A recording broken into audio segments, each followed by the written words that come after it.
Twitter is just noise and confusing, it's not very flexible, it's difficult to understand what you're supposed to do.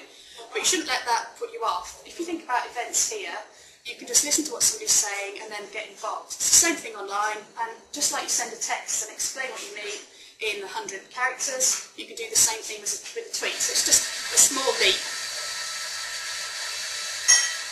So I took Balloonworks as an example because Ray asked me to talk about social media, so here we are. I didn't know about this one. No, I just dropped it on him. Hey Ray, guess what? So here we are. So what could the Balloonworks do? You got balloon dry, well done. Oh yeah, they're your title, yeah. One L or one L. Yeah.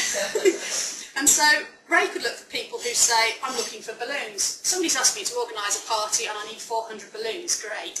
They might say things like that. Or there might be people who make balloon animals, who knows? They're going to mention balloons occasionally, so you want to find those people. You could look for existing customers by typing their names in friend finders. And you could also look for existing business partners. So Ray gets his helium gas from somewhere, perhaps they're on Twitter, you could start following them. He could also expand his network, and he could start following other companies that help with parties and celebrations, because they may know somebody who needs balloons. So that could be wedding planners or event managers or hotels and restaurants that have got function rooms, children's entertainers, face painters, magicians, cake makers, limousine drivers and ice sculptors. The list goes on and on and on. So you can find those people who've got those sorts of things in their profiles and just start following them and see if there's a bit of a connection developing. You could share useful video with Balloonworks. You could say, hey, this is how you do a nice balloon decoration for a party. This is how you go about it. And you could just demonstrate that. You could have party planning advice, like games you can play with balloons for kids, that sort of thing. This information's on the internet, you just post a link to it, so somebody doesn't have to think about how they plan their party, they just get the information. You could showcase your skills by blogging about nice displays that you've done. And you could talk about working miracles, where a customer came in on a Thursday, needed something exciting for Saturday, didn't give you a lot of time, but you got it working okay, and you could talk about how you helped that person in that story, and then you could just mention that in a tweet so people go and read what happened. But you could also be social. Ray could tweet best wishes to people to say happy 50th Gold Medal anniversary to Edna and Arthur, and that would feel quite exciting for them. It would be noticed, something to talk about. And you could also retweet business partners' highlights. So if Ray particularly worked with a restaurant and did a lot of their balloon decorations for them, and then that restaurant went on to win a food award or something, you could say, oh, congratulations, and you'd start to warm that relationship up. So they might think, next time I use balloons, I'm definitely going to Ray rather than anybody else.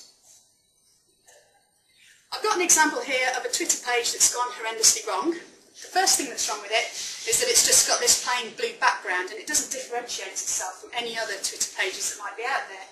How do we know if we come back to one of these blue sites, it was the one we saw before?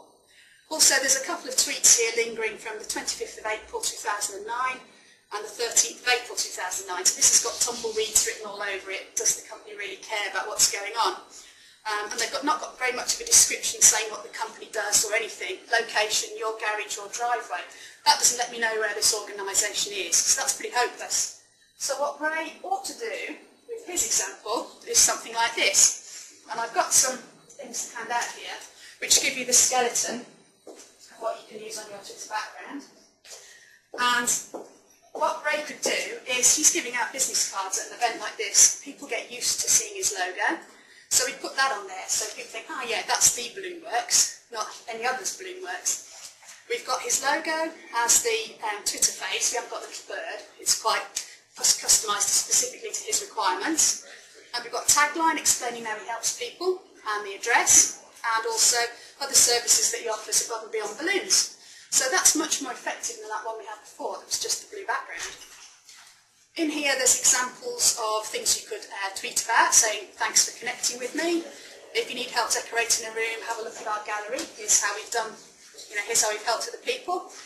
And you can work with it like that. In the location we've got Q London UK. So if somebody types in balloon and London, Ray's name's going to come up. And Google indexes Twitter now, so all these tweets get indexed. And it's much easier to get to the top of the search engines rather than paying lots of money to get somebody to help you with that. And then in the description we've got some little keywords there, so we've got helium balloons and gifts and bouquets and decorations, and those will be things that people can be looking for, and then Ray's profile comes up and you can help those customers. There's lots of tools to make doing this kind of thing easier. One of them is Twello.com, and that's like the yellow pages for Twitter users. And you can search people's biographies, or you can search different tweets and find people who are interested. There's actually a party planners group on there, and you can Ray can put his business in there and advertise it that way, so all the other party planners can get together. You can use tools like Bosom, rather curious name, bosom.com, which helps you find followers. And again, you can look at what they're saying and see if there's a connection. If there is, start following. And you can manage the people that follow you back. After a while, people start to think, hey, this person's saying good stuff. And you might have 20 people saying, I'm going to follow you, and then you've got to manually approve each one. So a tool like Bosom can say, please approve all 20. It saves time. You can use things like TweetDeck. So in this case, Ray could look, every time somebody mentions the word balloon, stick that in a column, and I can go and have a look at it. Or you can use things like Hootsuite, which allow you to schedule tweets in advance. So if Ray was snowed under at Valentine's week, packaging up his balloons and posting them, then he could put some tweets in advance saying, don't forget, it's only 3 days to Valentine's Day, make sure you don't forget, guys. And so he can be helpful and promote his service without looking like overselling. And then you can outsource a lot of this stuff. There's a lot of companies out there that will do social media management for you. So if it seems a bit daunting, you don't necessarily have to do it all yourself, you can get help. So, get out there and get social is what I say. If you've got any questions, or if you want to have a go at filling in the Twitter backgrounds, let me know what you put on there. If I think it's going to help you, then come and see me. I've also got, as I mentioned, the How to Use Twitter for Business guide. It's only 40 pages, and it's got a lot of links and screenshots of those tools I was telling you about, so you can spend a bit more time picking it up. And I've also got some electronic versions of those so that the links work. You don't have to type in really long links to go and have a look at the examples. So you're welcome to have those as well. And that was it from me. Thank you very much for your time. Thank you.